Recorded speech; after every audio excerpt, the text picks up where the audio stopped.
Welcome my YouTube channel. আমি তনুজা। আমি তোমাদের সামনে নিয়ে চলে এলাম আবার একটা ভিডিও। তো এখন বাজে সন্ধ্যে 6টা। আমি দেখো রেডি হয়ে নিয়েছি।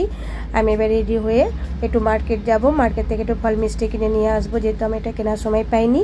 তো ফল মিষ্টি কিনে এসে আগে ঘরের ঠাকুরকে পুজো করে তারপরে যাব মন্দিরে নীলে ঘরে বাতি দিতে আর শিবের মাথায় জল ঢালতে। তো এবার এই ফার্স্ট লাইফে আমি সন্ধ্যেবেলায় যাচ্ছি নীলে ঘরে বাতি দিতে।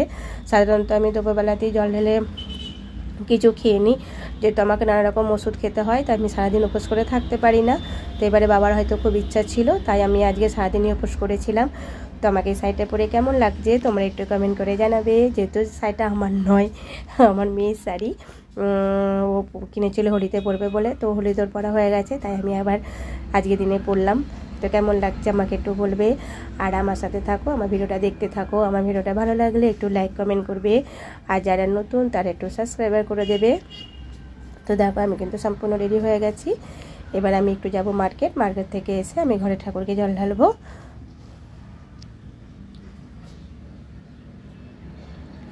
সাদা শাড়ি আর লাল পাড়ের সাথে পরতে বেশ ভালোই লাগে।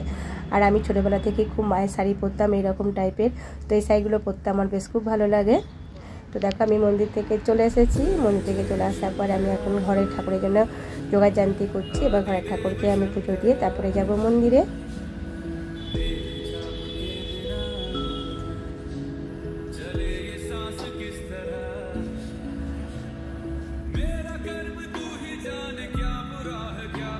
তা ঘরে আমার জল ঢালা হয়ে গেল, নীলে ঘরে বাতি দেওয়া হয়ে গেল।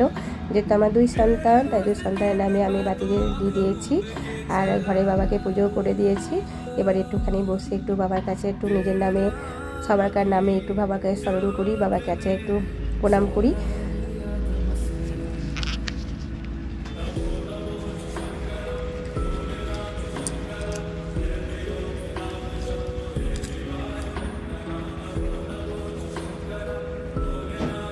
আমার এই সিংহাসনটা কিন্তু অনেক পুরনো, সেই শাশুড়ির আমলের সিংহাসন। অনেকদিন ধরেই পাল্টাবো ভাবি, কিন্তু আমার কি পুরনো জিনিস একটু ধরে রাখার খুব ইচ্ছা, যে খুব মায়া লাগে। তলাটা একটু খারাপ হয়ে গেছে, ভাবছিলাম যে পাল্টাবো, সেটা আমি এখনও পাল্টাতে পারিনি।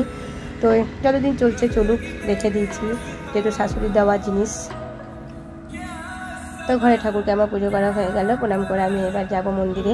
তো এবারে মন্দিরে গিয়েও একটা বেশ মজার ব্যাপার হলো যে বড় মেয়ে নেই। বড় মেয়ে থাকলে সেই আমার সাথে মন্দিরে যায়। তো বড় মেয়ে অফিসে আছে, আর ছোটো মেয়েকে বললাম, ও বললাম আমি যাবো না। তো ভাবছিলাম যে মন্দিরে গিয়ে যে ঠাকুরের কাছে একটু ভিডিও বা ফটো তুলবো, সেটাই কে করে দেবে একটু চিন্তা করছিলাম। তো যাই হোক, নিজে যদি যেমন পারবো তেমনই করবো। উদ্দেশ্য ভিডিও করার থেকে উদ্দেশ্য জল ঢালার। কিন্তু ভিডিওটা যেহেতু করবো, আমার মন্দিরে যাওয়া খুব কম হয়। তোমরা অনেকেই জানো আমি সোমবার বা শিবরাত্রি সব ঘরেই করি। তো মন্দিরে গেলে তোমাদের একটু আমাদের এই কাছের মন্দিরে তোমাদের করে ভিডিও করে দেখাতে পারবো, তার জন্য আরও ইচ্ছা ছিল। তো মন্দিরে গিয়ে দেখলাম যে 2 মেয়ে মিলে ভিডিও বানাচ্ছে, ফটো তুলছে, আর মন্দিরটা বেশ ফাঁকাই ছিল। তা আমি ওনাকে একটু বললাম যে আমার একটু ভিডিও করে দেবে। তা সঙ্গে রাজি হয়ে গেল, করে দিল। করে দেওয়ার পর আমি বললাম আমি ভিডিওটা ইউটিউবে ছাড়বো, তাই জন্য তোমাকে বললাম করতে, কিছু মনে করো না। তো বললো কি না খুব ভালো, আমরাও ইউটিউব করি।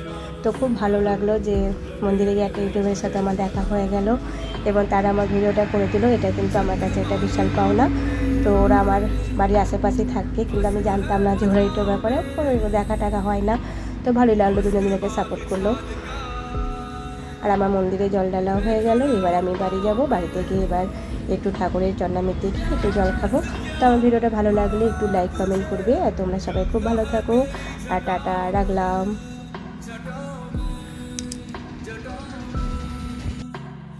दूसरों के वास्ते